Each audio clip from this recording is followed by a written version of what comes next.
ইসলামেরা যারা আল্লাহর বুজুর্গ ছিলেন তাদের প্রচেষ্টা ছিল মানুষকে সবসময় আল্লাহ সুবহানাহু ওয়া তাআলার নিকট দিকে ধাবিত করা। তাদের প্রচেষ্টা ছিল মানুষকে সত্যের পথে আহ্বান, মানুষকে সত্যের দিকে ধাবিত করা, মিথ্যা থেকে, অন্ধকার থেকে, কুফর থেকে মানুষকে সরে আলোর পথে নিয়ে আসা। এই বুজুর্গ কেরামদের মধ্যে একজনের ব্যক্তির নাম হলো মুজাদ্দেদ আল ফেসানি।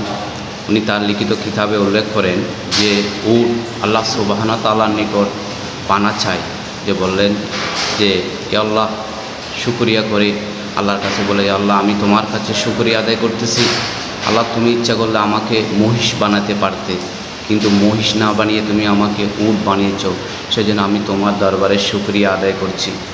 এরপরে মহিষ আল্লাহ সুবহানাহু ওয়া তাআলার দরবারে ফরিয়াদ করে, শুকরিয়া আদায় করে, ইয়া আল্লাহ তুমি আমাকে গরু না বানিয়ে আমাকে মহিষ বানিয়েছ, সেজন্য তোমার দরবারে শুকরিয়া। এরপরে পর্যায়ক্রমে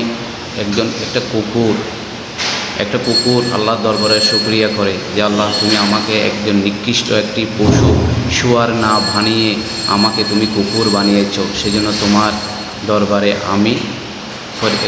আমি শুকরিয়া আদায় করছি, আলহামদুলিল্লাহ।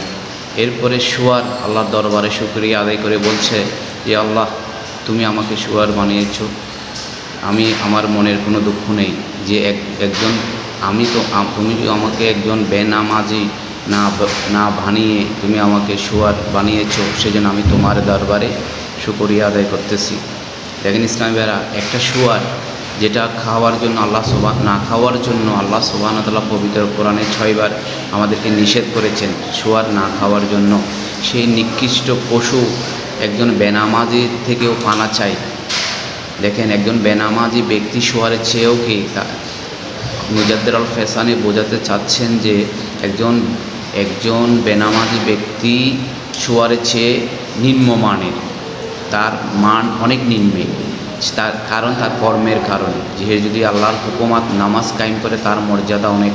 সে যে সৃষ্টির সেরা, আল্লাহ সুবহানাহু ওয়া তাআলা যে সৃষ্টির সেরা হিসেবে মানুষকে পৃথিবীতে পাঠিয়েছেন, সৃষ্টি করেছেন, সেটার বাস্তব রূপ সে দিতে পারেনি, সেজন্য সে একটি নিকৃষ্ট পশুতে পরিণত হয়ে যাচ্ছে তার চরিত্রের কারণে।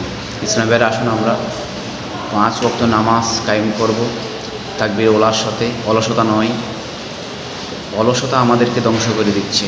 পরে পড়ব, একটু পরে পড়ব, কিন্তু শয়তান আমাদেরকে আলো থেকে অন্ধকারের দিকে নিয়ে যাচ্ছে। আসুন আমরা আলোর পথে আসি, দৈনিক 5 ওয়াক্ত নামাজ আমরা আদায় করব ইনশাআল্লাহ।